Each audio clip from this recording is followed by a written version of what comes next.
ఇండియాలోనే #1 varicose veins hospital Avis vascular centre.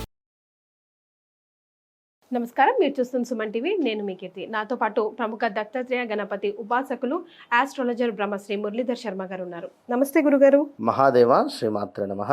Rakhi పౌర్ణమి ఏ రోజు వస్తుంది, ఏ సమయానికి మనం రాఖీ కట్టాలి, అసలు రాఖీ ఎందుకు కట్టుకోవాలి తెలుసుకుందాం గురుగారు. ఈరోజు జంధ్యాల పౌర్ణమి అని కూడా అంటారు కదా. 1:44 సుమారుగా 1:44 PM నుండి మనకు 8వ తారీఖు రోజు మొదలయ్యేటువంటి ఈ యొక్క పౌర్ణమి సూర్యోదయానికి ఉండడం లేదు. సో 9వ తారీఖు మధ్యాహ్నం వరకు కూడా ఉంటుంది. అంటే సూర్యోదయము ఏదైతే ఉంటుందో ఉదయాత్పూర్వం మనకు సూర్యోదయం ఉండేటువంటి తిథి మనకు ప్రాముఖ్యం. కొన్నింటికి వచ్చేసి సాయంకాలం ఉండేటువంటి తిథి మనకు అవసరం. అంటే సంకటహర చతుర్థి చవితి చంద్రుడు మనకు సాయంకాలం కావాలి. సో అప్పుడు మనకు ప్రదోష కాలంలో ఉండేటువంటి తిథి చవితి ఉండాలి. అయితే ఇక్కడ పౌర్ణమి అంటే మీరు అన్నటువంటి జంధ్యాల పండుగ, అదేవిధంగా జంధ్యాలు మార్చుకోవడం లైక్, అదేవిధంగా రాఖీ పండుగ. అంటే ప్రతి పౌర్ణమికి కూడా బ్రాహ్మణులు ఈ యొక్క వారి యజ్ఞోపవీతాన్ని మార్చుకోవడం జరుగుతుంది. అంటే నూతన యజ్ఞోపవీతం అంటే ఏదైతే ఉందో పాతది తీసివేసి కొత్త నూతన యజ్ఞోపవీతం మార్చుకునేటువంటి పరిస్థితి ఉంటుంది. సంవత్సరానికి ఒక్కసారి వాస్తవానికి కొందరు ఉత్తరాయణానికి దక్షిణాయనానికి కూడా మార్చుకుంటారు. అయితే ఇంకా విశేషంగా ఏమిటి అంటే ఒక సోదరి మనరుకుడు ఎవరైతే ఉన్నారో అంటే ఒక అన్న చెల్లెకు సంబంధించినటువంటి ఒక భావోద్వేగం అంటే ఆ బంధాన్ని తెలిపేటువంటి పరిస్థితి ఈ యొక్క రాఖీ పండుగ. ఒక రక్షలాగా మనకు పురాణాలలో ఇటు గణపతికి సంబంధించింది కానీ, అదేవిధంగా అటు శ్రీకృష్ణ వారికి సంబంధించింది కానీ, అదేవిధంగా అటు ఇంద్రునికి సంబంధించినటువంటి రకరకాలైనటువంటి కథలు మనకు చెప్పడం జరుగుతూ ఉంటుంది. రకరకాలైనటువంటి కథలు ఉండవు. ఇందులో భాగంగా ఇంద్రుడు ఒక యుద్ధానికి వెళ్ళేటువంటి సందర్భంలో వారి యొక్క సోదరైనటువంటి శచి అనేటువంటి తల్లి అతని చేతికి ఒక బంధాన్ని ఏర్పరుస్తుంది. అంటే మామూలుగా ఉండేటువంటి ఒక రక్ష బంధాన్ని ఏర్పరిచేటువంటి పరిస్థితి అది ఈ రోజుగానే చెప్పడం జరుగుతుంది. అదేవిధంగా కృష్ణుల వారికి ఇట్లా అంటే పురాణ ఇతిహాసాలలో 4-5 కథలు ఉన్నవి.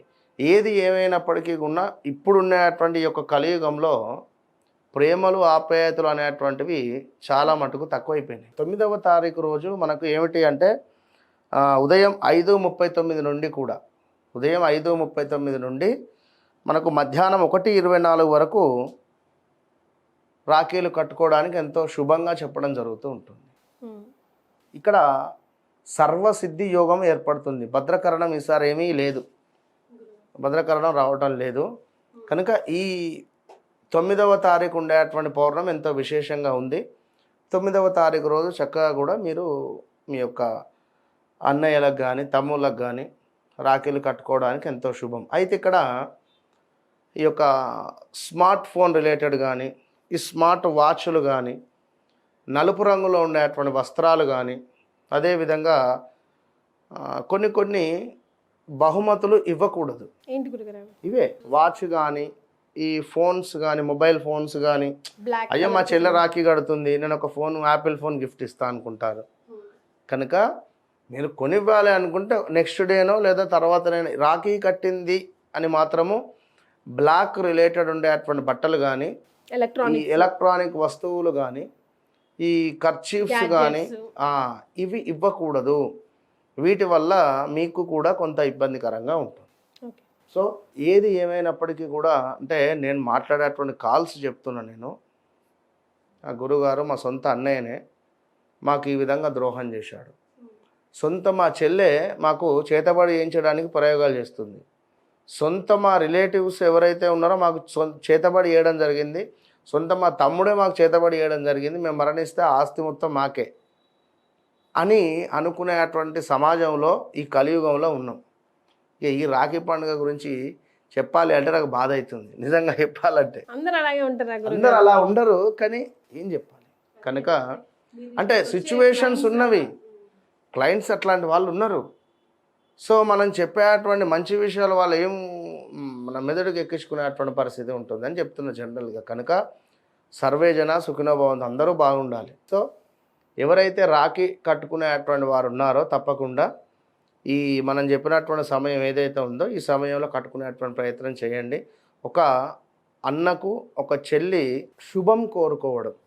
సో మీరు చేసేటువంటి ప్రతి పనిలో విజయం దక్కాలి, మీరు చేసేటువంటి ఏదైతే పని ఉందో అందులో విజయం దక్కాలి అనేటువంటి విధంగా మంచి మనసుతో వారికి రాఖీ కట్టి మంగళహారతి ఇవ్వడం అనేటువంటిది ఎంతో శుభాన్ని తెచ్చిపెడుతుంది. గురుగారు.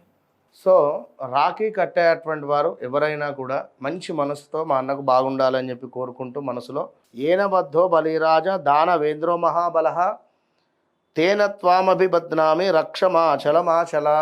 ఇది మంత్రాన్ని అనుకుంటూ ఈ యొక్క శ్లోకము మళ్ళీ ఒకసారి చెప్తున్నాను వినండి.